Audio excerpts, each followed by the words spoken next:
Hi, everybody. Today's topic is the Napoleonic Wars with our co-host Austin Paget.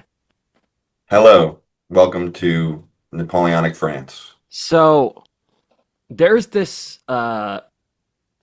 Twitter user called Drupka Kunle.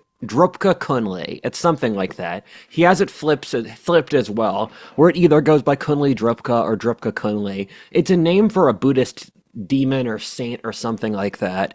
And he has this meme where it has an image of the Napoleonic Wars. And the Napoleonic Wars are a really beautiful the Napoleonic Wars are a really beautiful, almost novel, where Napoleon kept on comparing his life to a novel over the course of his life. And Napoleon would say, "My life is so remarkable and it's so beautiful that I can't believe it's real. It's like a story." And when you look at Napoleon's life, this was a high point of European art. And so you can look at each snapshot of Napoleon's life with a beautiful painting, whether Napoleon at the pyramids or the Battle of Trafalgar or Napoleon in Russia, where there's all these cinematic images of Napoleon's life. And what Kunle Drupka did is he took each of these paintings of Napoleon's life, and then he just put an image and a box on it that said purely socioeconomic factors.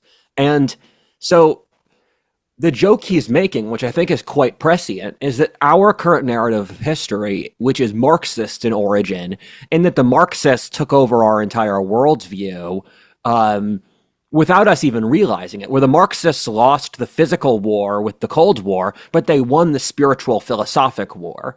And in the Marxist worldview, the only two variables that can influence the world are economic factors and technology, as mediated through class relations. And so from a Marxist perspective, and keep in mind Marx grew up in the shadow of Napoleon, Marx would say that Napoleon was purely caused by socioeconomic factors. And it's really remarkable how much the Marxists have obfuscated reality in their favor, or they've obfuscated our view of the world in their favor. Because most of the Marxist theories are just really ridiculous once you poke them with the slightest bit of any kind of critical thought. But the Marxist theory is predominant now, so our dominant philosophic, practically religious worldview is that human agency has zero impact on world history. And the Marxists, from their worldview, this is kind, because all of Marxism is about taking away responsibility. But the reality, which I think the Marxists subconsciously know, is that it's innately incredibly cruel to tell people that they have no impact on the world. And it's also allows the Marxists to control society and to say that our inevitable historic dialectic process will win no matter what. But this is not a video to crap on Marxism. This is a video on Napoleon. And Napoleon is the ultimate refutation of socioeconomic theories of history, where, of course, I do think socioeconomics do influence history, where lots of things influence history. Everything is connected to everything else. So lots of variables influence lots of things, and trying to cherry pick one or two variables to explain everything is just insanity. But when you look at Napoleon's life, you are seeing one of the most prime examples of the personality and will of a single man dictating an entire age of history. And I think there's something profoundly beautiful in that. So it's the great man aspect took over with Napoleon. And in terms of the socioeconomic explanation, it's also tying the determinism to that. So it takes away the agency even within the socioeconomic realm. It's like, what reforms could the First Republic have done before Napoleon? Could that made a difference? And they say, no, this is just how it was going to happen. But it Yeah. removes agency even on the level of their own analysis. So memes are to our era what philosophy and history was to 200 years ago. And that makes me want to kill myself saying it, but it's true. Where there's a meme I was showing my best friend and business manager yesterday. The meme is Money Machine Go Burr. And it's these Federal Reserve guys just printing money as they work themselves to death as you see their faces collapse. I'm going to put a link in the description, as well as this blonde girl dancing while they play music. And there's like this kawaii music. And the joke is that the entirety of modern society is the money printer going forever, destroying the society, while people use bread and circuses like social media to deny the underlying reality of everything going to hell. And all of the comments are, historians will be looking at this centuries from now to understand the crisis of the early 21st century. And the reason I say that is that you look at the cultural reaction to the Napoleonic Wars, and it spurred an entire generation of philosophy, which the Marxists and the obsession with the dialectic and material stuff and industry is a reaction against, because so many philosophers built their worldview off Napoleon. Goethe, who was friends with Napoleon, is an easy example. Hegel built his idea of the world spirit about Napoleon. Carlyle, who is the big great man history thinker, he must have been influenced by Napoleon, where when Carlyle was growing up, all of Europe was controlled by the destiny of one great man. And Napoleon was the underlying integral force for all of the culture of his era, where Napoleon was a great conqueror, and he was possibly even more so a greater statesman, but an entire generation of paintings and culture and plays and philosophy and all of that stuff stemmed from Napoleon directly or indirectly. Right. And he said his life was kind of like a novel or something, or like a story, um, because he's one of the few figures who won as many consecutive battles as he did, like El Cid or Alexander. It's like there's only a few UFC fighters who have, 30-1, 30-2 records. Yeah. And then it gets to the point where you ask yourself, how is this possible? Like, oh, am Yeah. I that guy? Napoleon, he won more battles than any other major conqueror. Napoleon's similar to Hannibal, where they showed off their military genius through fighting against terrible odds, but they still lost. And Alexander and Genghis Khan are the two conquerors who succeeded. And Alexander and Genghis Khan did not win as many battles as Napoleon because Europe in the early 19th century was one of the most dynamic and strongest societies ever. So when Genghis Khan was going up against Asia, these societies were mostly effeminate and decadent. Where Genghis Khan on his deathbed said, I didn't win because I was that good. I won because everyone I fought was stupid and weak. And with Alexander, he conquered Persia, which was decadent, and then he conquered into India, which was also decadent. And with Napoleon, he was going up against Europe at its very prime. And so we shouldn't see Napoleon's losses as an indication of his quality as a general. And Napoleon's great flaw was he didn't know where to stop, which is normally the flaw of great men. Where if you're a great man, great men only win through making daring risks. And when you've had too many daring risks that have worked, you go a few steps too far. And that's what Napoleon did. And one of the interesting elements of Napoleon's life is that he felt he was guided by his own destiny, where Napoleon, alongside most other important historic figures, had a very strong sense that their destiny was guiding them towards a certain outcome. And when he fought at the Battle of Lodi in against the Austrians in northern Italy, that was the moment he realized that he would become the greatest man of his age. Because he fought the Austrians, he won the campaign, and he had a sort of spiritual moment on top as he was raining artillery fire across the mountains at the Austrians, where he realized that his life story would take him really far. And Napoleon's life and his power fell apart when he divorced Josephine, which will make sense once we explain the context, where Napoleon deeply loved Josephine, although she cucked him out a lot.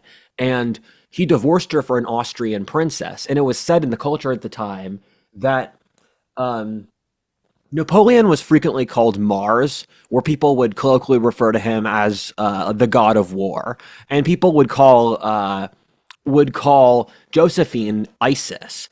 And so it was like a common cultural thing at the time that when Napoleon left Josephine, that his entire empire would fall apart. And I don't think that's the real reason. I think it's more so that it's a correlation. Because frequently when you see connections that don't logically make sense, it's a correlation thing. Where once Napoleon lost his roots and lost his original grounding, he went too far and then the empire fell apart. And how did he lose his grounding relative to Austria? That will only make sense in the context of his life. So let's get started. That's Because good. if you show up in the middle of a movie without context, you will think the main characters are madmen.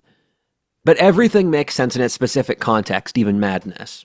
And so, Napoleon is from Corsica. And this is one of those interesting butterfly moments where the French didn't really think about getting Corsica, where Corsica was a part of Greater Italy, and it's an island off the coast of Italy, where it was consistently part of Genoa, and it was really poor. Where Napoleon was from the aristocracy of Corsica, one of the leading families, but being one of the leading families meant you would live what in the rest of France was a middle class life. Napoleon's family were constantly in debt. They could barely afford to keep their kitchen going or to have home repairs.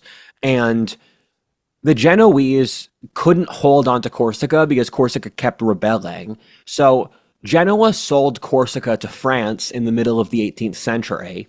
And the French militarily occupied and conquered Corsica, where Corsica had a liberation movement run by a guy called Paoli, and they were constantly agitating for independence. And Napoleon was obsessed with Corsican independence. When he was a young man, until his early 20s, his greatest dream was liberating Corsica from France. And he later gave up those dreams because after the French Revolution, when Paoli actually did get independence in Corsica, Napoleon went back there, and then he realized this guy was actually a douchebag because his family got into a scrap with Paoli, and so he lost all of his childhood aspirations, and then decided to become the conqueror of Europe. And I think there's something symbolically important in there. And Napoleon's father, as one of the leading families of Corsica, he was known as the collaborator, where he actually cucked out Napoleon's mom to the French governor. And France was a weird place at the time. There was a lot of affairs going on. So this wasn't beyond the pale, but there were wide scale conspiracies at the time that Napoleon was the bastard son of the French conqueror. But we know that Napoleon didn't have a drop of French blood. He was pure-blooded Italian. His family were from Florence originally, and they had migrated out to Corsica for mercantile reasons. What do you think is the symbolism in him splitting off with what was his name? The P guy? Paoli. Paoli, yeah. Um, he surrendered his youthful previous worldview for something bigger, where very few people set out to become great men. Most of the time they get bumbled along by life and they take opportunities, and then over time your life changes course until the scope of your ambitions increases. And so I see him losing his previous aspirations of gaining Corsican independence as him surrendering his own self, his old self practically. And you have to burn through your old self to transmute to a higher form. I was thinking it reminded me of Never Meet Your Heroes because he met the guy and was like, that turned him off. Yeah, and it's funny that he hero worshipped Paoli, and then he was 100 times the man Paoli was. And I mean, this upbringing and Corsican independence movement also impacted him throughout his career, as we'll get into later, in terms of how he identified with the independence movements of Poland and various other countries in Europe. I need another glass of milk. I'm gonna pause and be back. Milk is good. Hi. So Napoleon was sent to the French military boarding school, and he was an aristocrat, and you could had to be an aristocrat to be an officer in l'Ancien Regime France. And his family had to wriggle through various loopholes to become nobility because the French monarchy did not respect the local Italian systems of nobility, and they had worked themselves up into the nobility. But Napoleon was not really happy in the French military boarding schools. Um, it was a very Spartan, very difficult life, and we actually have Napoleon's various writings from when he was a teenager, and he was pretty angsty. He would write like fanfic about murdering people, and he would also write romance fanfic. And I like saying that because it shows that this is a pretty close society to us today. Where Napoleon went to school, he studied modern topics, he was a voracious reader, he constantly read across his entire life. And he was also secular. And it's easy to forget the people of 200 years ago were vastly closer to us than we think culturally. You could talk to them, you would probably Mhm. have, you might have similar hobbies to them, you might have similar interests, um, all those sorts of things. Um, and Napoleon was an artillery captain where he was very good at math. And so he was able to move ahead in the artillery. He was also a Jacobin, where he supported the French Revolution because the l'Ancien regime, which is the term for the old regime in the French Revolution, they were built around keeping those with noble birth and power. And so a lesser nobleman like Napoleon would never be able to rise through the military of the old France. And Napoleon was a young guy. I think he was like 18, 19 when the French Revolution happened. And Napoleon himself said that those over the age of 40 will never understand the revolution, where the French Revolution was done almost entirely by young people. Mm. Yeah, does that relate to the communist Chinese revolution where it was, very youth driven and there's just a disconnect? And this could relate to all sorts of revolutions, I guess, positive and negative. Yeah, all revolutions are driven by young people because if you're a young, like I'm 20, I'm 23, I have an entire lifetime ahead of me, at least hope so. And if you're an older guy, even if you're not successful, you don't have that much time to stare down your fate. Where for me, the reason I'm motivated to do all the things I do is that I have to deal with the consequences of this society for a very long time, and the boomers in charge do not. Um, and Right. And bureaucracy prevents social mobility, which yeah, matters more to the young. the apathy of the boomers to the current fate of the country is just horrifying. And I don't want to get Hmm. into this because I've said it so many times, but they're completely reconciled to let society burn down, and they couldn't care less what they gave their kids. Um, Napoleon, Geppetto. Geppetto and the whale burning his furniture. That's what's happening. yes. Um, Napoleon was 24 when he became a general, so he did it really young.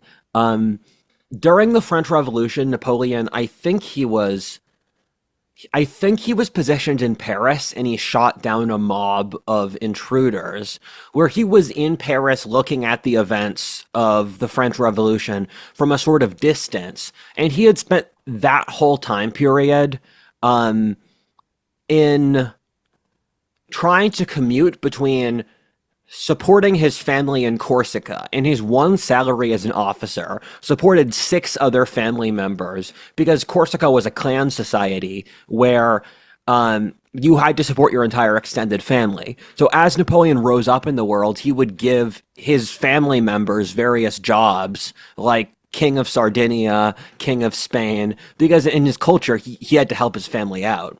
And Casual jobs, just casual. the family were horrifically in debt, which was pretty normal in that time period. France had an enormous amount of debt. And one of the biggest parts of the French Revolution was having a debt jubilee. And so Napoleon's family were on the verge of bankruptcy a bunch of times, and they only survived through the inconsistency of people asking them for money. So they were the top of Corsican society, but they were very poor by French standards, and Right. French noble standards. And with the French Revolution, it's funny them glossing over an incredibly important event, but there's another previous video. And it's also funny how the French Revolution and the Napoleonic period interlock with each other. And the French revolutionary government is interesting because the actual political apparatus was a complete clusterfuck Hmm. where it's not even worthwhile to keep track of all the different subparts. France went from a right-wing parliamentary democracy with a king to a left-wing one with the king, then they killed the king, then they had communist clubs running the country. A woman's advocacy group or the Jacobins seized dictatorial power. You saw a triumvirate rule, and France just went through all of these different political systems with no ability to actually govern the society. But the military the L'Ancien regime had was probably the best in the world. And their military was incredibly good because the centralized government did not intervene that much with the actual military structure. And so once they knocked out the nobility as the top brass of leadership, the sergeants and lesser officers like Napoleon suddenly got jolted up to the highest positions of leadership. So you saw this space that did not used to have social mobility suddenly have a lot of social mobility. And so that's why 24-year-old Napoleon was a general at the Battle of Toulon, where a lot of these generals were my age. They were like 23, 24, but they still conquered Europe. And so this is a really France made a series of incredibly poor strategic moves that somehow worked out, where France declared war on every single neighboring country in Europe at the same time. Revolutionary France is wilding because they just assumed that they would start this wave of revolutions across Europe to liberate the whole world. A lot of these people were basically Marxists before Marxists had a term, and France was at war with Austria, Prussia, which were the two great German powers, and they had sway over practically all of Central Europe and Italy.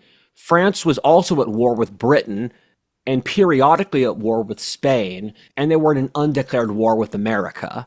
And so France was fighting wars on every single front. But the French were able to win because they fell into a total war system, and they had an incredibly competent military. And I read this book recently. It's The First Total War by David Bell, and it's a study of how it's mostly the French Revolutionary War and the early Napoleonic War, and it's about how they introduced modern warfare, where France conscripted all of its young men, and there was this ideal at the time that they would be a society where everyone was involved in the war effort somehow, where women worked in the home front, the children would do productive stuff as well, make things, and the young men would fight. And it didn't actually reach that ideal, but because Europe was dominated by this very aristocratic, very restrained military system, that gave the French a marked military advantage, where France had nearly 40 million people, and that made it by far the most populous country in Europe, barring Russia. And so France already had a huge population, and in total GDP, it was by far the wealthiest country in Europe. And France had a lot going for it.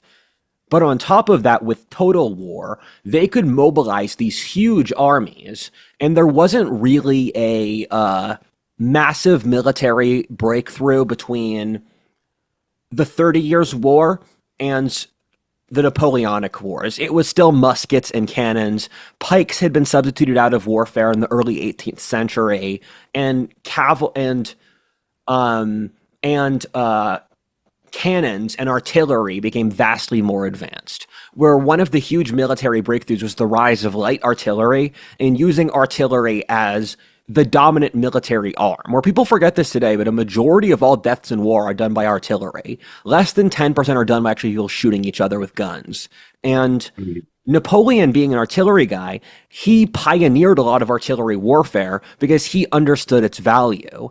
And the French were able to wage these highly aggressive wars because they could muster armies of hundreds of thousands of men. Where Napoleon appeared, I think Napoleon got armies of 200,000 to 500,000 men, while in previous European wars, 40,000 men was an enormous number. So the French just got these huge armies, and they could use it to crush their enemies, where in the previous European doctrine of war, Mhm. first of all, there wasn't a clear demarcation between civilian and military regions, where the nobility would both appear at court and fight. And there were these huge baggage trains that followed the armies that had stuff like restaurants or prostitutes or shops, where the military was a part of the society. And you'll hear stories of the 18th century of armies having the officers of armies having dinner together before battle, or Mhm. armies letting the other side shoot first out of gentlemanly conduct.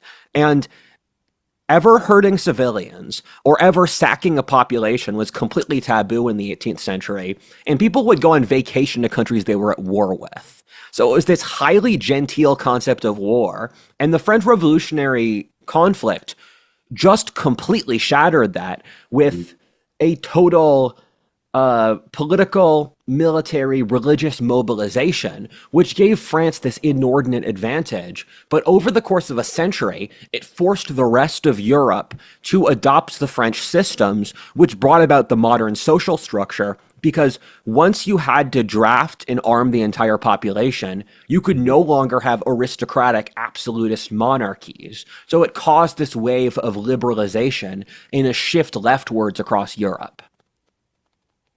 Yeah, it's confusing because there's a lot of dimensions going on at the same time. Because I'm thinking of the Celts and the Romans, right, where they basically get one warrior from each village, not, maybe a voluntary-ish kind of conscription, and they have these massive armies and existential threats.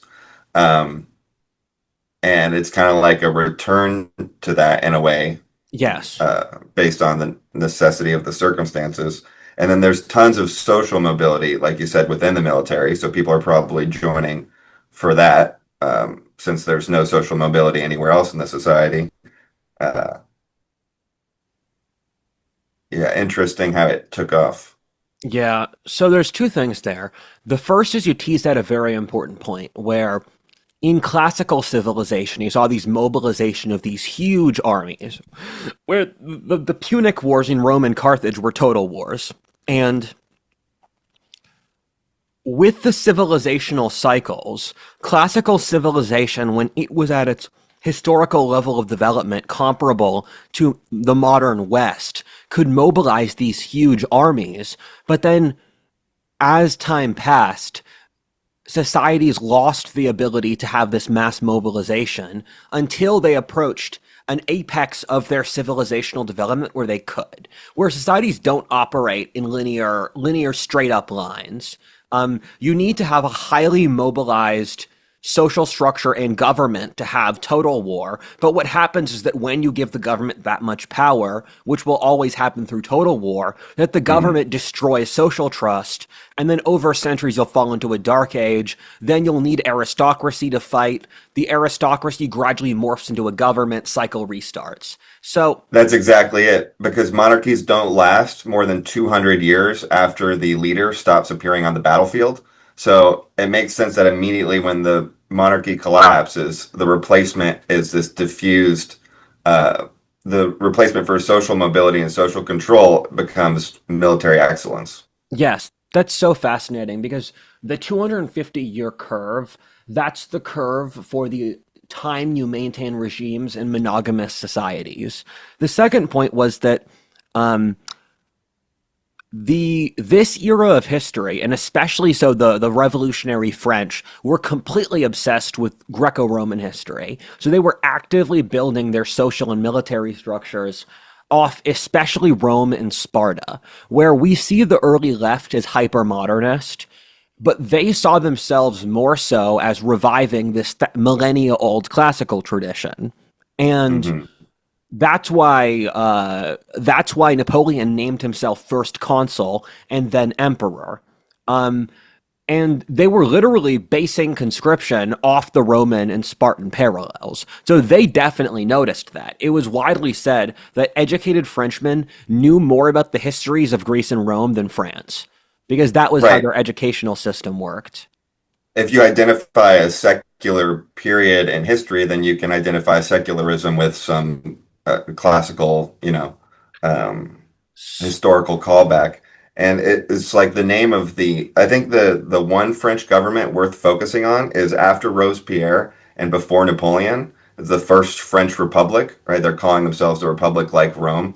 And they were kind of what led to Napoleon because they started all these wars thinking it would help their coalition with the nationalists and the nobility who were heavily involved in benefiting from the wars, and that kind of dragged them along the path where Napoleon took over, and they were so obsessed with maintaining coalitions, these really fragile coalitions of moderates that were left over after the radicals and the monarchists were kind of gotten rid of, that they basically failed to do anything and started a bunch of wars. So it's um, it's a good corollary to the U.S. right now because we just got past the crazy radical leftists, and you can see what would derail the current administration getting sucked into a war or failing to make enough change on the domestic front. And the war would prevent that. If you avoid a war, you still have to get things done. And they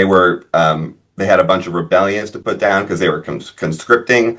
They kept the power centers in Paris because they were more worried about the Parisian coalitions rather than the rest of the provinces. So they had an opportunity, but they kind of failed. So, and that opened the door for Napoleon. I was reading a 19th century French thinker, Gustave Le Bon, Hmm. and his thesis for the French, I was reading his book on the psychology of the French Revolution, and what he said is that due to absolutism, without developing a really strong capitalism or self-governance, is the French people had very little, and this is what de Tocqueville, another 19th century French writer, said, the French people had developed very few social institutions for self-governance and basically gaining responsibility so that when you let the French public have power in the French Revolution, they were incapable of actually wielding power responsibly. So it just devolved into these petty disputes. And the reality is that France did need a king. It just wasn't ready for one. They just got tired of the L'Ancien regime. So the second that there was a man who was capable of filling those shoes, they made him the emperor. And that's what happened with Napoleon. And we have to get to the seven coalitions, where the Napoleonic Wars is a really difficult war to study because there's the War of the Seven Coalitions, and each of these are different sub wars with different events and in mostly different areas. So it's harder to remember than the World Wars because the World Wars are you have a few stable fronts that just grind each other until you hit the other side's capital. But Napoleon had to conquer Austria or Prussia, I think at least three times, because he was Hmm. never able to just conquer those countries unilaterally. And the War of the First Coalition was the French Revolutionary War. We've spoken about that a little, where French armies pushed up against the Rhine into Germany. They pushed up towards the Netherlands. They took the centuries old fort of Luxembourg that the French had attacked probably a dozen times that they had almost never been able to seize because they could just send human wave attacks against Luxembourg, and the fort was not designed to fight that many men because you just didn't mobilize armies that big in the older society. Well, Hmm. Napoleon became famous at the Siege of Toulon, where I'm always shocked that the British were able to maintain control over the entire Mediterranean for the entire 18th and 19th centuries, because you would think that the Spanish or the French, who were ostensibly great European powers, who had shores on the Mediterranean would be able to control that sea. But the British, who have no shore on the Mediterranean, they have to sail the long way around from Spain, they were able to seize control of that sea with ports along Gibraltar, Majorca, later on Malta, Crete, Cyprus, Egypt. And the British were attacking the French Mediterranean naval base at Toulon, which faces towards Italy. And Napoleon was able to defend Toulon, and that's what made him a famous general, where he was able to rise up. And Napoleon, another thing that made him rise up was he was part of the mapping committee of the French military and the geographic committee. So he made a lot of friends trying to map out the battlefields, and that gave him a lot of useful information, which allowed him to get the connections to move up, because a lot of the most competent people in France were there.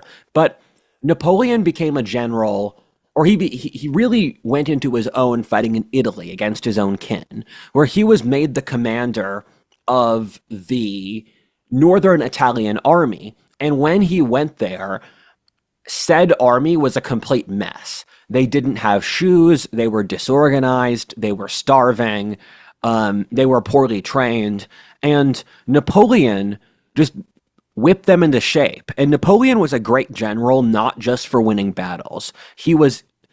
There are multiple reports on Napoleon's speaking ability and level of charisma. Apparently, he was kind of like autistic socially in person, but he was incredibly charismatic for the troops. And he was just, he could put a spell on his men, and he always went to extra effort to make sure that his men were fed and clothed and taken care of, where he was widely loved by his men. And he did a lot of stuff to make sure that they felt taken care of, where he would, 5 years later, he would randomly run into a soldier that he had said hi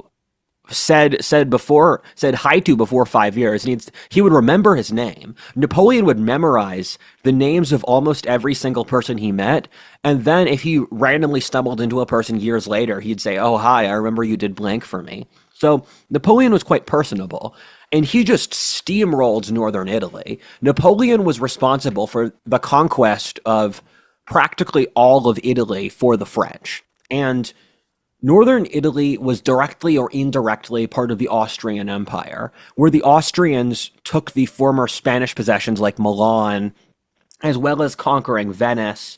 Venice and Savoy were Austrian puppet states, and after the Napoleonic Wars, Venice joined Austria. But Napoleon was able to drive down Italy, and he later on, years later, put his brother on the throne of Sicily, where Sicily had this huge guerrilla campaign against Napoleon. And he had a few squabbles with the Pope, where he would put the Pope down a few times because revolutionary France was a militantly atheist country. And so for the longest time, they had issues conquering the rest of Europe, which was mostly Christian. But when Napoleon later gained power, he put the church back in power because he saw the church as a social stabilizer. That is interesting. And what degree did he put the church back in power? Did he give them their lands back and stuff, or No. was that ship sailed? That ship was sailed, right? Yeah, 'Cause so that, mhm. the church had a tremendous amount of property in France before the Revolution, and the French bourgeoisie and the upper class just bought out and took the land immediately. And so after they took the land, it became too costly to give it back, and those people also became the backbone of that regime. And Napoleon himself was not particularly religious, but he understood he believes in God, but he wasn't particularly Christian. But he understood the force of social stabilization that Christianity was, and so he brought back. He let people, because the French Revolutionary regime literally banned Christianity, so he Right. cut the ban, and then he let Catholic culture go back through France. It's interesting that the nobles who bought out the church land formed the backbone of a lot of his support, because one of the main reasons the First French Republic failed to gain popular support is there was pressure after the revolution where the church lands were confiscated by the communists and they made them part of the state, and then the republic had a pressure to sell them off. But instead of distributing them or selling them to small holders, they sold them exclusively to the big guys. So this is just like post-Soviet Union, where they have all these nationalized companies, and then they sell them off to big oligarchs instead of like more distributed scheme. So yeah, interesting. So smallholders did buy back the land. One of the things people forget is that France, even under the L'Ancien regime, was mostly a country run by smallholders. And you've said nobility a few times for talking with the ruling class, but the nobility weren't the ones in charge. It was the bureaucracy were the dominant social class in France, and then the bourgeoisie or the merchant class had a lot of power. The nobility, that's what I meant. The bourgeoisie yes. got most of the land deals. Yeah. This is one of these historical debates I don't want to get into because it'll become a 20-minute rabbit hole that's difficult to answer. But there's a long-lasting debate of who the most important social class that led to the French Revolution were. Some historians say the bourgeoisie, most say the bureaucracy. But we need to get these coalition wars. So, first coalition war ended with France extending what were considered to be its natural borders, or into northern Italy as well as the Rhine. And the second coalition war is hard to describe. It involved, you had the Battle of Marengo. Haiti declared independence, where Haiti had its own uprising under Toussaint Louverture, where Haiti was majority black, and the black slaves rebelled. And that was a horrifying war. Napoleon later sent an army to reconquer Haiti with tens of thousands of men, and they almost all died of disease. So Napoleon briefly had a dream of making a Caribbean empire with the Louisiana Purchase, or when France briefly held all the Great Plains before selling it to America. Napoleon did that because his original goal was making a Caribbean empire based out of Haiti, and when he lost Haiti, he realized that he would need to sell Louisiana to the Americans because otherwise the British would take it. But I'm skipping a few years into the future, where the French Revolutionary government took the Dutch Republic, which they called the Batavian Republic, then they took Western Germany and most of Italy. And this caused, with Napoleon's victory at Marengo being a decisive defeat of the Austrians in northern Italy, driving them out. What happened here is that there was this awkward period of peace where France were the masters of a lot of Western Europe with the Spanish as their allies, but their government was still a mess, where they alternated between a government called the Directory or the Triumvirate, and Napoleon was by far the most popular man in France. His conquests of Italy, in a society where most men were kind of pathetic, most of the leadership were pathetic losers, meant the French people absolutely loved him.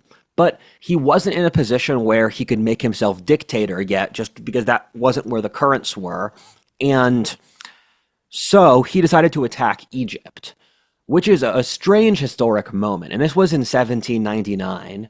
And Napoleon had enough power he could practically call his own shots, where he conquered Egypt on his own whim. And his fantasy was to have an Alexander the Great style conquest of Asia, where he wanted to conquer into India, and France had previously had colonies in India. They were allied with the Tipu Sultan of Mysore, and Napoleon's conquest of Egypt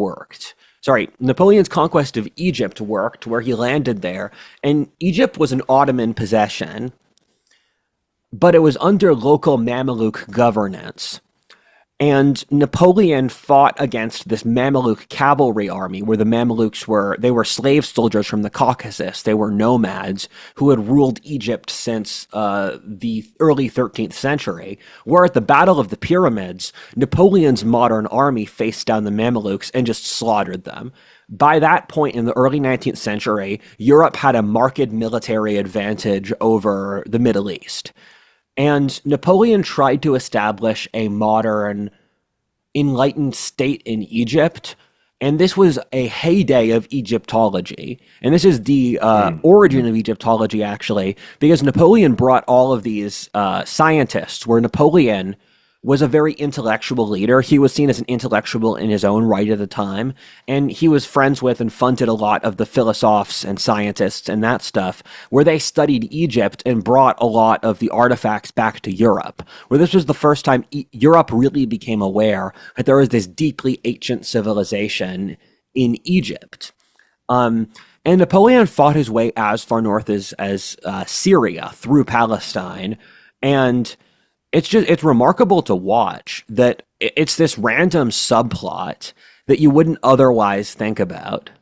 It actually makes a lot of sense if you think about it, because Alexander got to India by land, right? The West was cut off for India forever. Colonialism was around getting to India, and just kind of trading spices and getting, kind of foreign colony uh, set up. So if the competition in Europe at the time is external, right, is colonial, he's thinking about Haiti.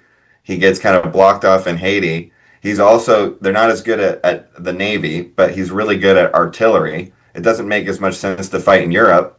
So it's like, hey, wait, with these new imbalances in land army, can we just steamroll right to India through land? The thing that, we forgot trying to do thousands of years ago. And then that kind of ends up being impractical. And then he turns back to Europe.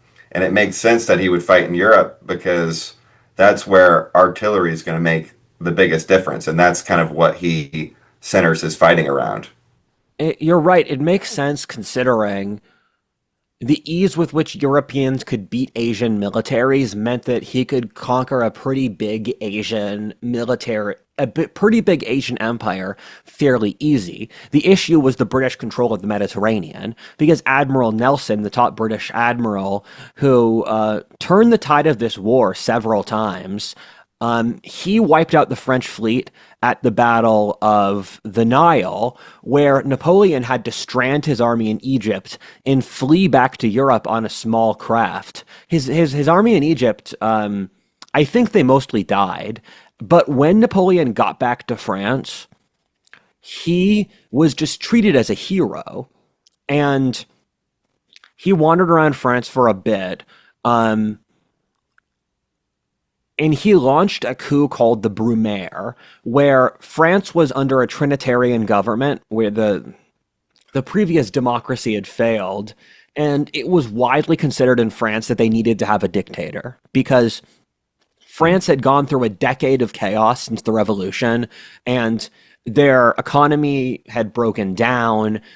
There was banditry everywhere, mass poverty, chaos, rampant killings. So the French people, they wanted to be seduced. And Right. Napoleon was a man who was great enough to do it. And so the way I see the Brumaire period is the natural order had a certain end point it was going to reach.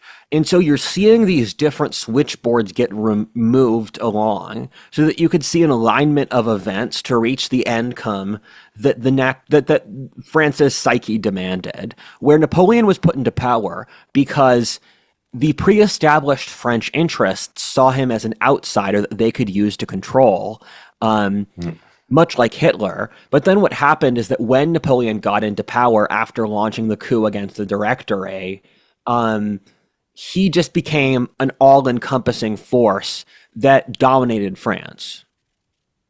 Right. Maybe they underestimated his ability to actually have a vision for managing the system. Yes, because they saw him as a general, but Napoleon was possibly a greater statesman than he was a general. Where, for example, the dominant legal code in the world, especially so, most Western countries and even non-Western countries outside the Anglo-Saxon sphere operate off the Napoleonic law code, where Napoleon institutionalized the dominant legal code. Napoleon also put in the metric system, and he stabilized the French economy, and he started recreating titles of nobility, but for his supporters. As I said before, he put the church back in, and um, and there's so much other stuff I'm forgetting in there.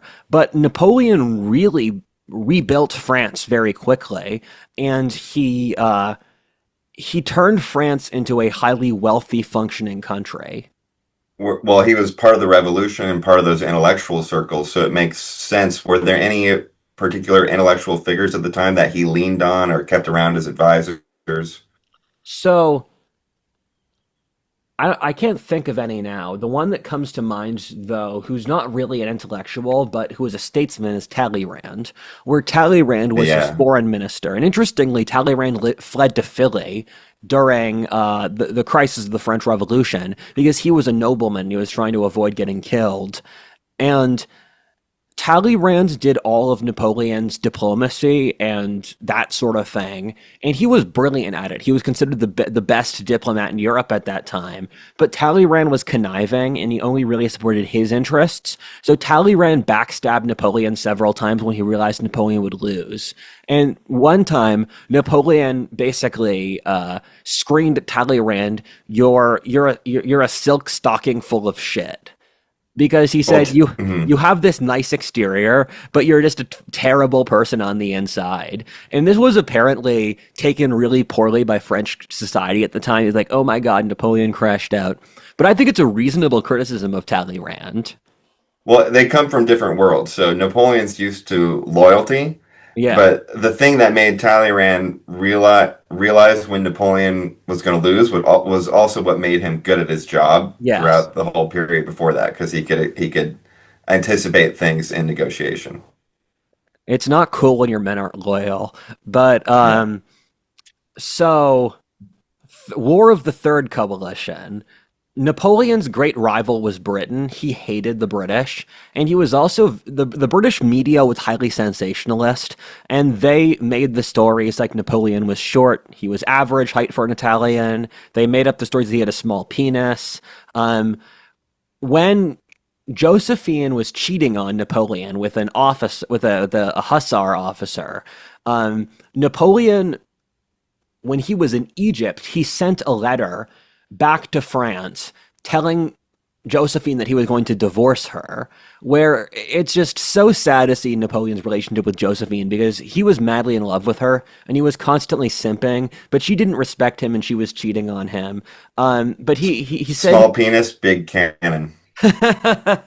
but he said he told Josephine he was going to divorce her. Then the British caught this in the Mediterranean, sent it back to Britain first, publicized it in their media, and this became a scandal. Where Napoleon faced many scandals that the British media sensationalized, the British invented. They didn't have a word for PR, but the British definitely had a highly advanced international public relations. And so I was talking. Oh yeah. So Napoleon hated Britain. The French hated Britain. They called it perfidious Albion. And Napoleon could conquer all of Europe except for two great geographic issues, that being the English Channel and the scale of Russia. Napoleon could not master the sheer distance of Russia, and he couldn't cross the English Channel because the British had the best military in the world. Sorry, the British had the best navy in the world, although France had 20 times the soldiers of Britain. So if the French could land an army in Britain, they would assuredly win. But due to the British naval advantage, the French could not land an army in Britain. And so Napoleon was stuck with this intractable issue of how do I take Britain? And his first option was navally, where France was building up a naval flotilla in the English Channel, but that wasn't strong enough to break across to Britain. And the British, for a lot of the Napoleonic Wars, kept France under a blockade. So France could not trade with the rest of the world because the second you left these French ports was a wall of British ships. But the French were allied with the Spanish, which was a long-term trend that went back a century due to the shared Bourbon monarchy. And the French and the Spanish were trying to build up their military forces at Trafalgar at the bottom of Spain to then launch an attack on Britain. And I think Trafalgar might actually be the most important battle of the Napoleonic Wars, although it wasn't a war that Napoleon fought in, and it wasn't done on land. Because if Napoleon could get that naval advantage, he could have conquered Britain.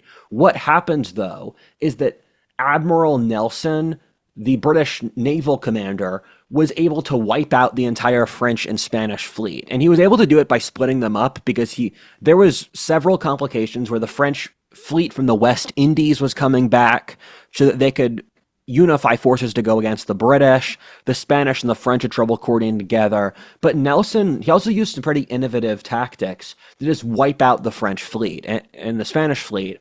And after the Battle of Trafalgar, Napoleon realized it would be practically impossible to take Britain directly. So the entire rest of the war was based around trying to develop other strategies to starve Britain out economically. So basically, Britain blockades them from the islands, so their only solution is to take over the continent, to blockade Britain from the continent. Yes, this wasn't until a few years later, but Napoleon made something he called the continental system, which was the European continent could not trade with Britain, and if they did, he would conquer them. And Oh, so interesting.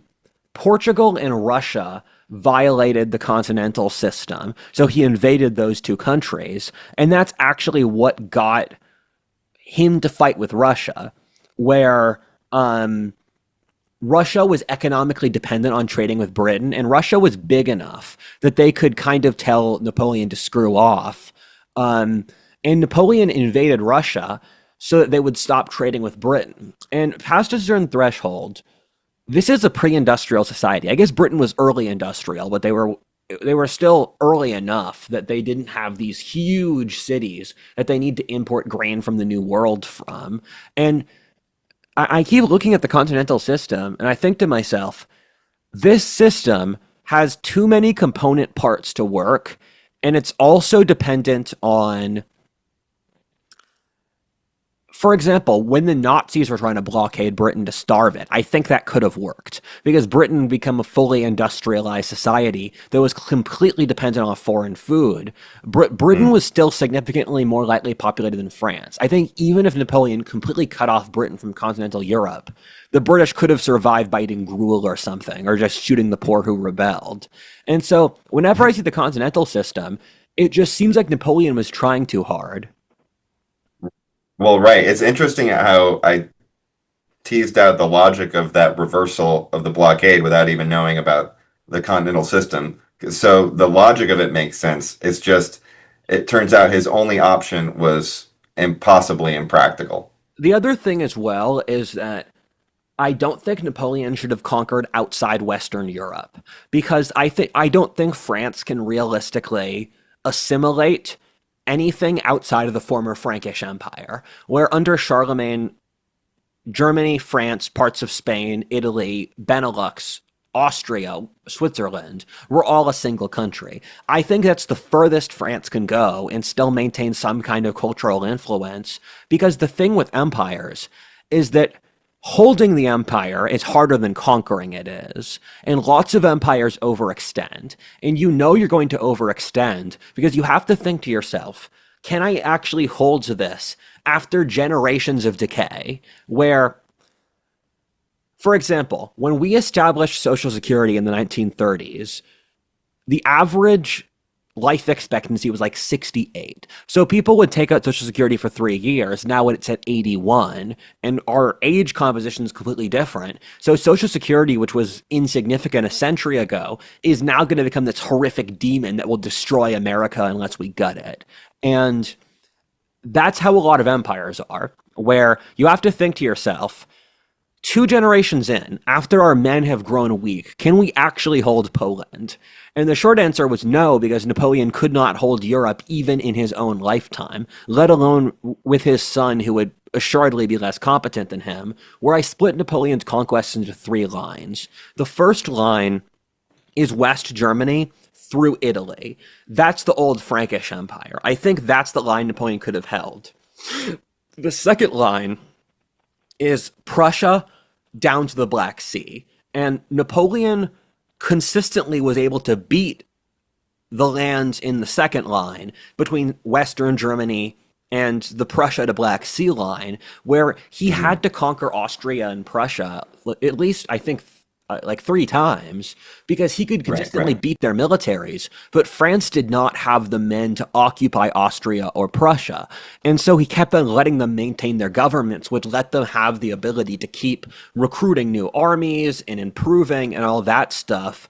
But then Napoleon's attempt to make it to the third line, or what the Nazis called the AA line, Astrakhan on the Caspian and Archangel on the Arctic Sea, which is the edge of European Russia, Napoleon's attempt to make it to the third line just could not work because he hadn't even subjugated the second line. And so when Napoleon failed in Russia, Austria and Prussia immediately backstabbed him multiple times, and they had used his time trying to conquering Russia as a period to innovate and rebuild their militaries. So Napoleon, Right. Then they can just. Mhm. Well, I was actually, just going to say then they can attack him on the way through, but go ahead. I mean, I was going to talk more about the Russian war, but we have 3 coalitions to go through. So, Uh, I was going to say the Italian republics in the first the first zone of Western Europe. How much of the ease of occupying those countries was connected to their just cultural similarities versus political ideological similarities around wanting to advance a form of republicanism? Because my teacher in France in the Sorbonne was a liberal, very, very liberal, left wing, but she taught Napoleon as a kind of a mixed figure who was like a positive revolutionary figure, and that his conquests were connected to abolishing monarchy. And yes. was Western Europe more amenable to that? And was that why? So there were 3 countries where Napoleon was able to basically work with the locals easily. That being Northern Italy, Western Germany, and Poland.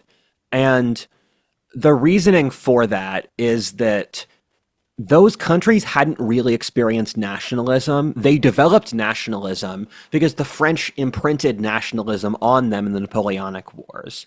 And I'm careful about this stuff because my background's in the Middle Ages, and these people did have some form of nationalism going back to the medieval period, but it was sort of ethnic consciousness. Their idea that we should unify as a single country around our shared nation state, that was an idea that they got from the French.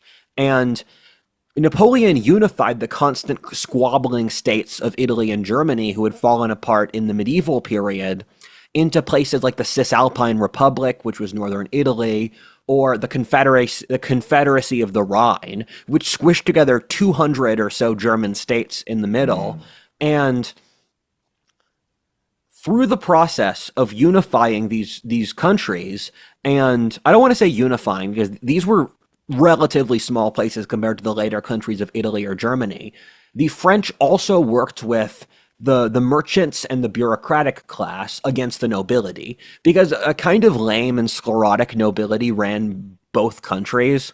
And so once you let the other classes rise to leadership, you saw this upswelling of a new generation of leadership that over time evolved into those countries' nationalist movements under people like Bismarck or Garibaldi.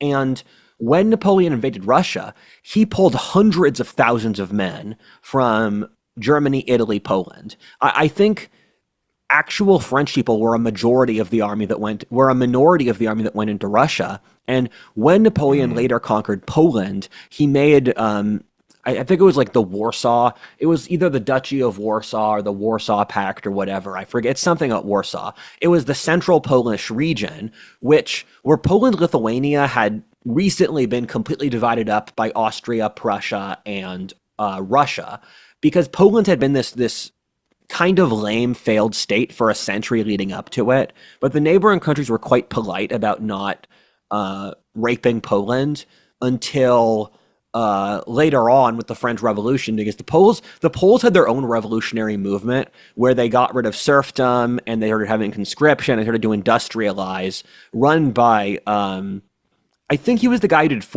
I think the guy who did fort constructing in America. He was the leader or one of the major leaders in that. Where Poland actually went this phase of rebuilding themselves as a country in the late 18th century, and then Prussia, Russia, Austria were like, no, no, you have to be a failed state. We're going to conquer and shove you back into serfdom. And so Napoleon picked on this latent Polish nationalism, and then he used the Poles as this allied wedge for his side in a region that was mostly inhospitable to him, where the Poles were surrounded by those three powers that were some of Napoleon's greatest enemies. So it's a good example of that dynamic where they were actually ideologically aligned, and the Poles were kind of begging for Napoleon's intervention Yeah, in a lot of stages. yes.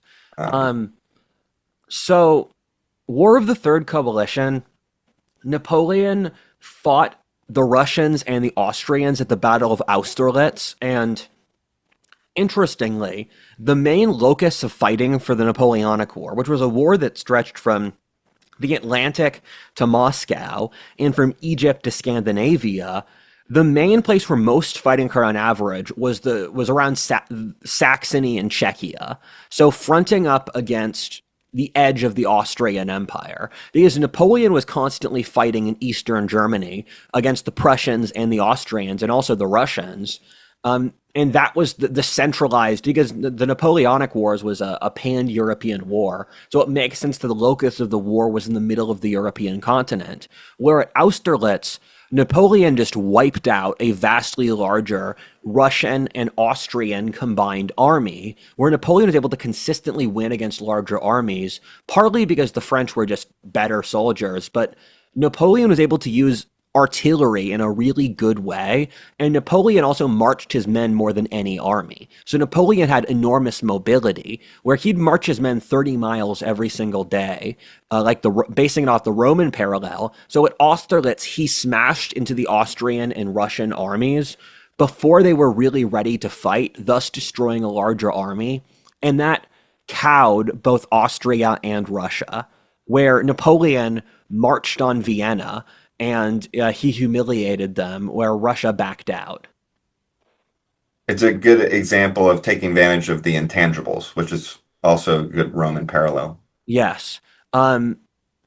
Napoleon, with the War of the Fourth Coalition, was against Prussia, where Prussia wasn't able to coordinate with Austria and Russia against Napoleon, and so he took on Prussia, and Prussia was the state that later became modern unified Germany. Although ironically, in this time period, almost no Prussia, almost no Prussian territory was in actual modern Germany. They had the area around Berlin, and then almost all of Prussia was in modern Poland. And in World War II, the Russians genocided Old Prussia, which was majority German and populated with Russians. So the center of Old Prussia is in modern Russia as well as Poland, and Napoleon wiped out the Prussians at the Battle of Jena, and that was very embarrassing because Prussia had a strong military tradition that Frederick the Great had really proven Prussian military excellence.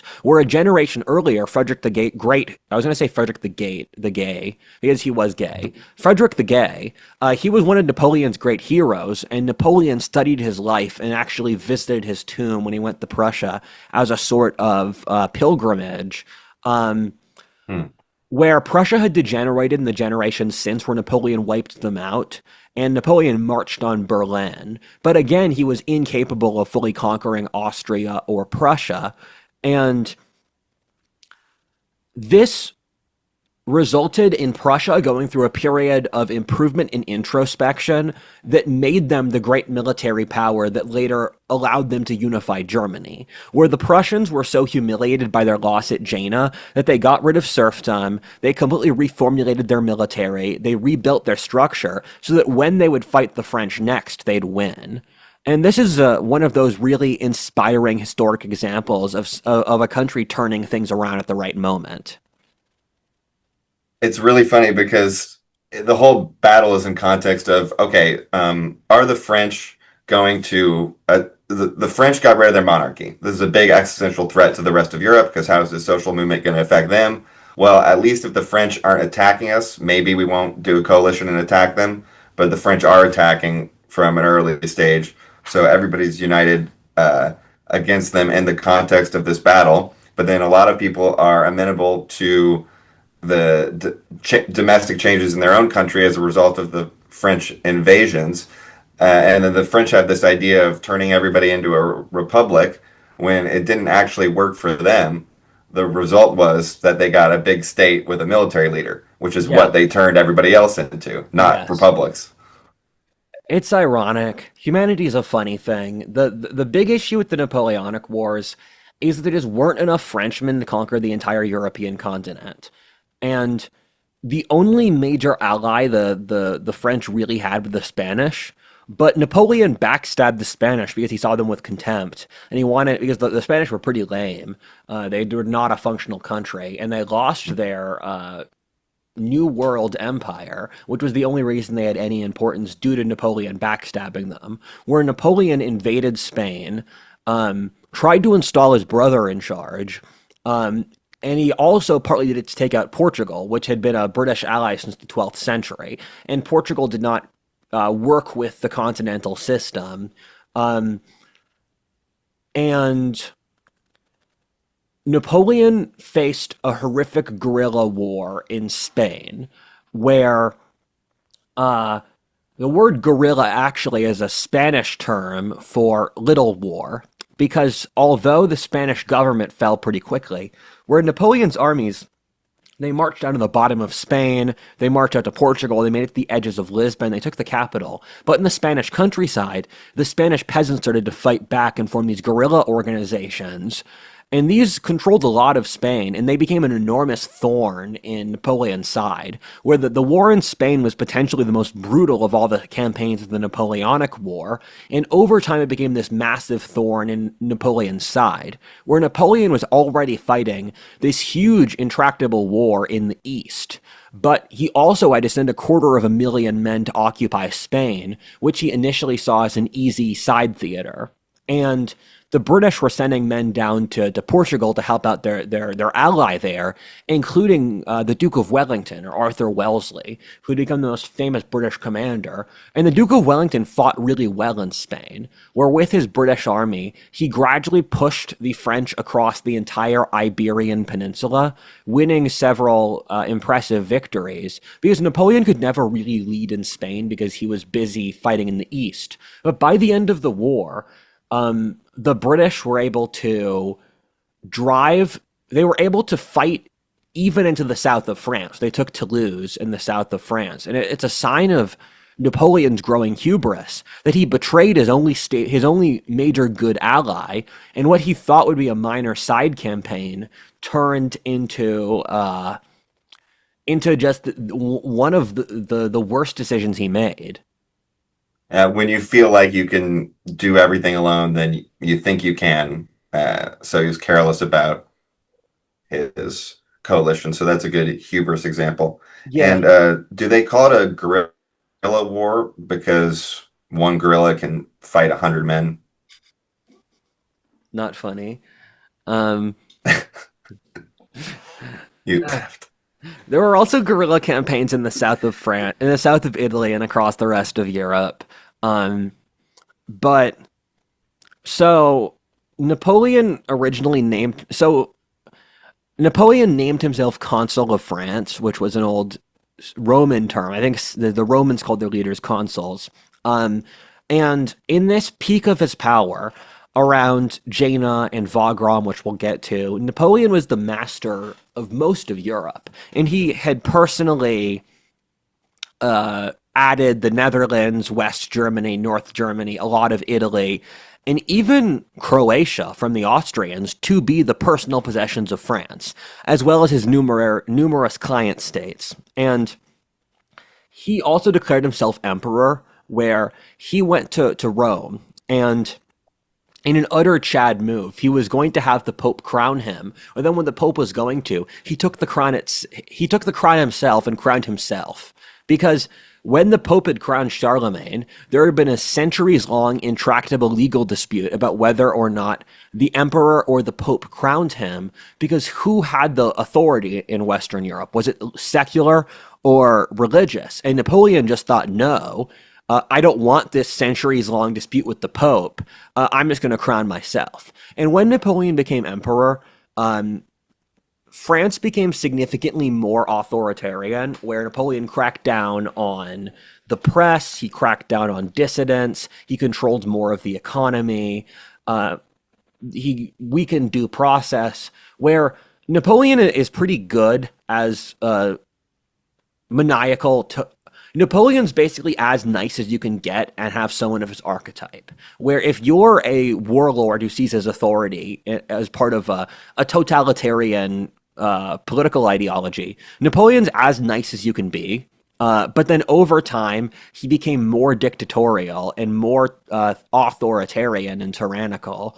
And it's funny that Napoleon had a huge publicity crisis for having several of his rivals assassinated. And you look at the 20th century, and that's what Stalin would do for breakfast.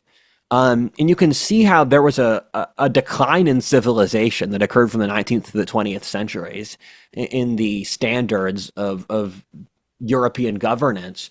But Napoleon... There's a decline within Napoleon's rule, right? Yes. That parallels it.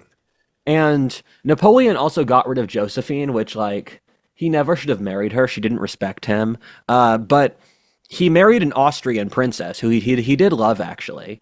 And that was seen as a huge turning point because it's when Napoleon sold out his roots in order to just become a member of the European royalty. And it's crazy that Napoleon was so insecure against the European royalty, but he was better than all of them. From my perspective, Napoleon, these people were just born in positions of power. You are a great man. They should feel insecure to you. Well, it's like a lot of the most successful athletes or different people never got approval from their parents. So Yeah. they're always seeking approval from their parents, even though they've obviously exceeded their accomplishments. So it could be a similar dynamic. Yeah. I was reading Gustave Le Bon, and he said the underlying unconscious assumptions of a people are stronger than the events of a current day, where he said, with all of Napoleon's greatness, when he made a mistake, the French put a monarch who had not really done anything incredible back into power because the institution of monarchy had been so solidified into the French people's consciousness that when things got bad, they defaulted back onto this previous political folkway they had. And there's a lot of discourse about Napoleon getting cucked by Josephine. It's funny, people, especially women, when they ask you Napoleon's life, that's always the thing that interests them. And I think it is an interesting variable, and it is humiliating for Napoleon. And when you watch the later, I didn't watch the Ridley Scott movie. I saw, I watched Despot of Antrim's 2-hour review of it. So if the review is as long as a movie, you've seen enough scenes of it. But that movie, they try to portray Napoleon as this petty, immature person who was getting cucked by his wife when he was an incel. And that's more of a sign of how psychologically disturbed our society is rather than Napoleon. Because Napoleon, first of all, it was a mutual thing. And he was telling Talleyrand he wanted to divorce Josephine. And what Talleyrand said is, no, caring that your wife cheats on you is lower class behavior. You should just cheat on more women. Because the French aristocracy had become so degenerate by that point with constant affairs. And Napoleon grew up in a small town middle class family. So. Yeah. And Napoleon did have a lot of affairs. I think he had at least half a dozen mistresses. His favorite one was Polish. And that was part of the culture. And it's a sign that our society tries to... we are a society that uses sexual shaming to control men. And we have no concept that men can be great enough to break out of the social rules of said society, because our society is so petty we cannot conceive things outside of the basically cringe social rules we have. Yeah, and then there's the connection to everything we were talking about the last episode with just the culture of the ruling class that's lost touch with the cultural foundation of the country. Yes. War of the Fifth Coalition's kind of boring. It's Napoleon going against Austria and Wagram and crushing them again. I think that's when he took Illyria or Croatia for France from Austria.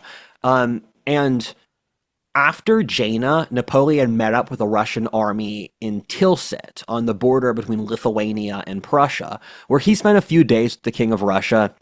They became very close. They had a real, like, they literally would write letters professing their love for each other in a straight way because they just had so much mutual admiration for each other. Where Napoleon said, I consider the Tsar of Russia to be my best friend. But then what happened is that Russia violated the continental system, and Russia said it would work with France if France gave them Poland. Napoleon said no. He would rather fight Russia than give them Poland. So Napoleon amassed the largest army in European history up to that point. I think it's like 500,000 men, maybe 200,000 to invade Russia. And Napoleon really studied the previous failed invasion of Russia in the early 18th century under the Swedish Charles XII. So he had studied Russia a lot. He put a lot of thought into it, but it still failed. And there's this beautiful chart of the French military, the scale of the French military going across Russia. Then it has the temperature. Then it has the shrinking of their military on top of the map of Russia. This is considered to be one of the greatest charts ever because Napoleon fought his way to Moscow. And keep in mind, the distance from the borderland to Moscow is equivalent from New Jersey and the Atlantic shore to Kansas City. So that's half the distance across America. And it's hard to keep that in mind when you look at the map of Europe, that this is why invading Russia is so hard. But Napoleon beat the Russian military at Borodino, and this battle had a huge impact on Tolstoy, where Tolstoy's entire philosophy was based around this, where Napoleon practically beat every Russian army he fought, but he couldn't take Russia's land. Where Napoleon marched into Moscow, and he was originally going to stay the winter in Moscow to keep fighting in Russia, but the Russian people's patriotism was so strong, they burned all of Russia down, so Napoleon couldn't, sorry, they burned all of Moscow down, so Napoleon couldn't have the city. So Napoleon was stuck in Moscow without supplies, and he stayed there too late into the fall, so he was marching back to the rest of Europe over the winter, and that winter was absolutely brutal, where out of the hundreds of thousands of men who went into Russia, only a few 10,000 came out. We're at one of the highest attrition rates of any war, partly due to starvation, partly due to cold. And the Russians burnt all the food supplies. They had a scorched earth strategy, and their Cossack barbarian cavalry would raid the French ranks, cutting off and murdering stragglers. And Napoleon's retreat from Russia is one of the worst military failures ever in history, where when Napoleon got back to Poland and Lithuania, he had lost the flower of France's youth and a lot of France's allied countries, which he would never be able to militarily replace. And on top of that, he had given Prussia and Austria and Britain time to rebuild their forces to fight him again, and he had lost the myth of invincibility that held Europe together. Where the biggest thing that holds empires together is not the actual military force; it is the myth you can't beat the empire. Just like in the animal kingdom, in a strongest chimpanzee, he can't fight all the time. Booga booga. That happened to me after a fight where I was completely exhausted. Like I couldn't take another breath, so I didn't know if someone else was going to attack me. So I just stood there like confident after I beat the first guy, and that was all it took. But nobody knew I was like one step away from like losing my breath and throwing up from exhaustion. I'm sorry. Yeah, but it works. Yeah. Yes. But so everyone else in Europe then attacked Napoleon once he got back from Russia, where Austria and Prussia and Britain immediately backstabbed. I don't want to say backstab because they were always his enemy. He had conquered them. They attacked Napoleon, and The biggest battle in European history up to that point occurred at Leipzig in Saxony, and Leipzig and Dresden, I believe. And it was called I think it was the Battle of the Nine Armies, because so many different European armies with hundreds of thousands of men converged on Saxony. And they fought this enormous battle where they even used early forms of rockets, where just the entire sky was lit up in these enormous rockets. And the battle was so huge that it stretched the ability of generals of that era to be able to just keep track of everything that was going on. And what happened in these campaigns was that the French really lost, and they had to pull back to France itself. And so the coalitions marched across all of Europe until they reached Paris, and then Napoleon's buddies backstabbed him. His generals, Talleyrand, realized that Napoleon would fight to the death, and they didn't want to fight to the death. So the French regime backstabbed Napoleon, and they reinstalled the Bourbon monarchy, and then Napoleon was given this tiny island off the coast of Italy called Elba that he was king of so that he could entertain himself. So that's what kicked Napoleon out of power. Yeah, right. That makes sense. Is that when he was reflecting on his life as kind of an amazing thing when he was in Elba? Or at No. that point, was he just totally very upset about that? Like, oh, you ruined everything. He wasn't in Elba that long, so he was in Elba for a little bit, and then he just sailed back to France. Right. And this is a He's like, sign wait, of I can just leave. this is a sign of how weak governments were back then, because we always forget how much bigger industrial age governments are than other types of government. But there was no blockade. There was nothing stopping him from sailing back to France. So he just sailed back to France, and then when he reached the Mediterranean coast, the local French army that came there to take him, he just went up to them, and then he prostrated himself. Or he's an emperor. He opened up his arms and he said, "I am your emperor. Take me or leave me." I'm getting that slightly wrong, but he said, "I am your emperor. You can either choose to reject me, or you can choose to follow me." And then the army all said, "No, sir. You are our emperor." And then he Right. started leading them. And then all of the French military just started backing Napoleon. And then he became emperor of France again. And That's his real emperor moment because that's how Caesar did it, right? He yeah, asked his troops. He's like, "Hey, I can do this, and let what we can all watch the Republic fail, or we can go kick some ass and take over the show." yeah, And the troops gave him the answer. But the first time Napoleon got into power, it was through the official channels. I was official channels of becoming military dictator. Um, Yeah, that happens. I was reading Gustave Le Bon, and he was talking at the innate fickleness of the Latin character, and you're looking at, and Gustave Le Bon is of course a French writer, but I mean, these people backstabbed Napoleon. Then literally a few months later, all of them were supporting him again. Just keep your story straight. And so he became emperor. He started launching the attack because all of his coalition enemies started attacking him again, and he went on the offensive. But by this point, France was running out of guys, and especially they had run out of cavalry, which had been spent in Russia, so they lacked mobility. And Napoleon had said, when someone asked him about casualties, he said, "I was born on the battlefield. A million deaths to me is nothing." And so the Napoleonic Wars, I think they killed like 10 million people, 8 million people, which that's pretty bad, but it's not as bad as things can get. And at the Battle of Waterloo, between the British, where this is one of the very few decisive battles in Napoleonic history, where the British fought on land, as well as the Prussians, under, I believe, Prussian commander Blucher, and the British with Wellesley, they wiped out a French army in Belgium at Waterloo, and then Napoleon was captured by the British. He was originally going to flee to America, but he wasn't able to get to the boats. And then the British sent him to this tiny island rock in the South Atlantic, thousands of miles from land, called Saint Elba, where he was constantly under the British watch, under a Mm. British commander who didn't even like him, who wasn't respectful of him, in this filthy, rotting tropical place. Um, Without female company, without things to do, with terrible quality food. So the British were really, I mean, it's a sign of how civilized the society is, because in the 20th century they just would have shot him. But in the Hmm. 19th century, they let this guy who caused them decades of suffering live out the last few years of his life on this crappy island in the South Atlantic. And they finally, he died a few years later.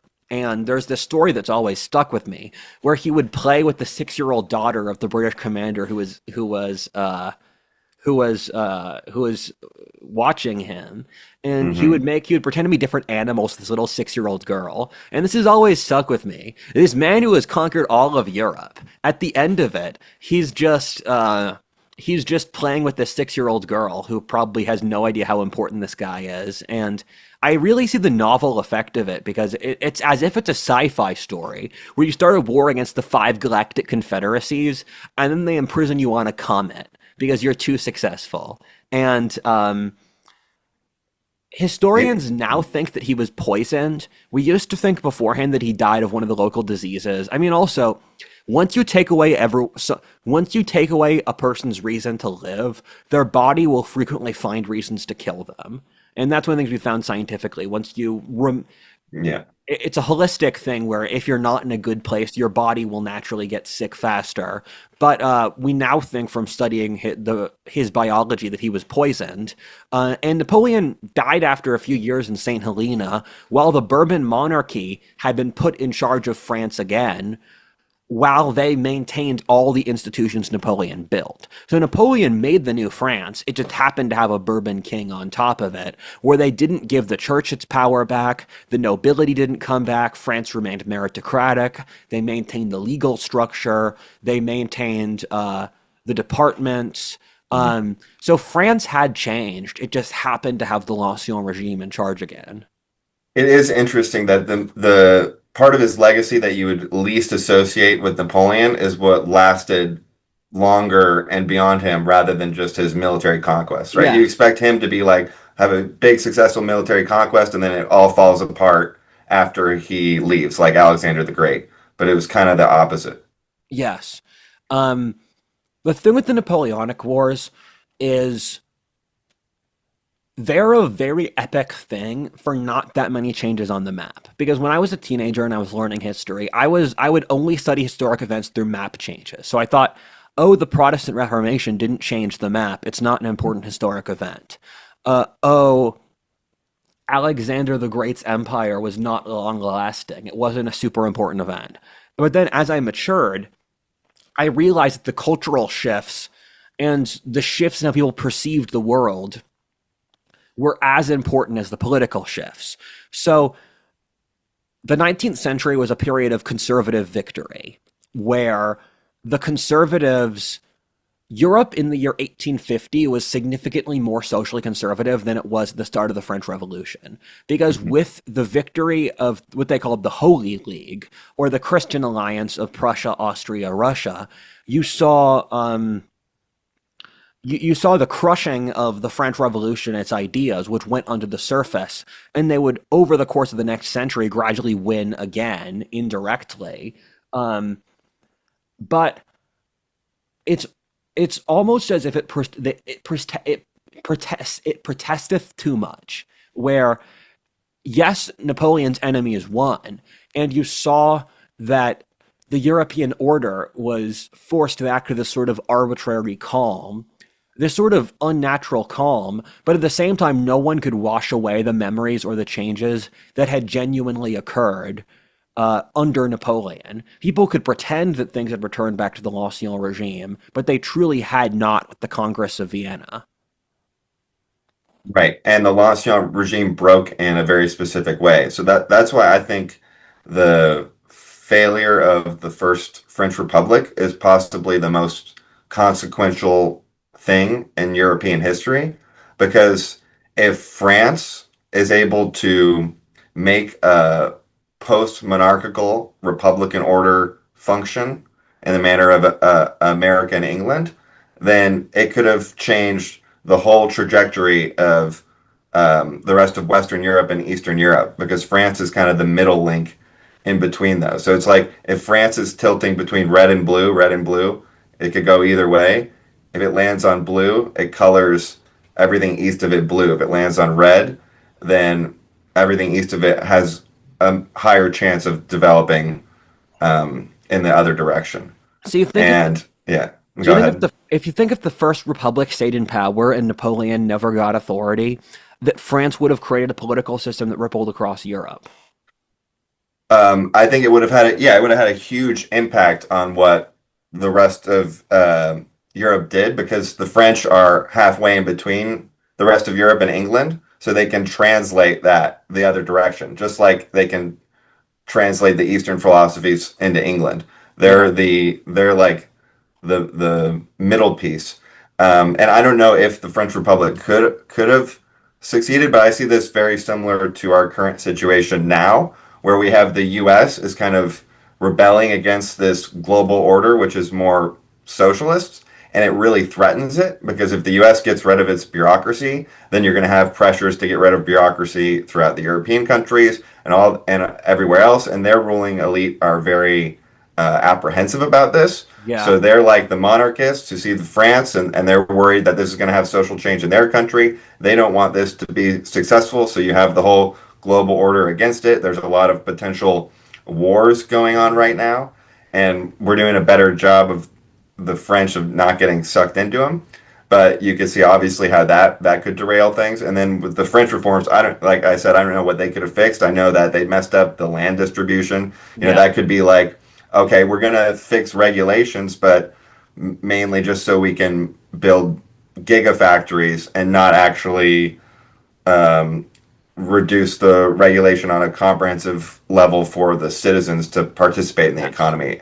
Like we'll be able to onshore, but you know, so like if we don't go far enough in these directions, then our chance at reform post socialist order is going to be missed.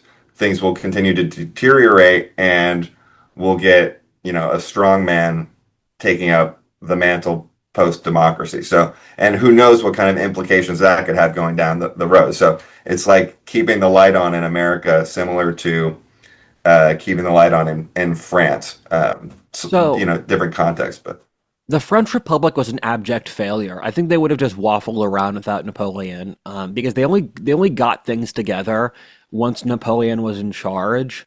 The thing, though, and this is something that Norman Davies and de Tocqueville speak to, is that the French Revolution and the Napoleonic Wars, they had been created by these trans-European social issues. And so what those authors say is that if the French Revolution hadn't occurred in France, it would have occurred somewhere else in Europe. So I think if France didn't erupt in the Napoleonic Wars, you would have seen some kind of political or social event further east in Europe that would have changed the system. I just don't know what that would be. yeah, there would have been all the same pressures, but less of it would have been at least buffered and had a counterexample instead of fueling each other. So Yes. Sounds good. Well, this was a good episode, and I will catch you next week for secularism or the death of God. excellent. Both big topics, big implications. Peace.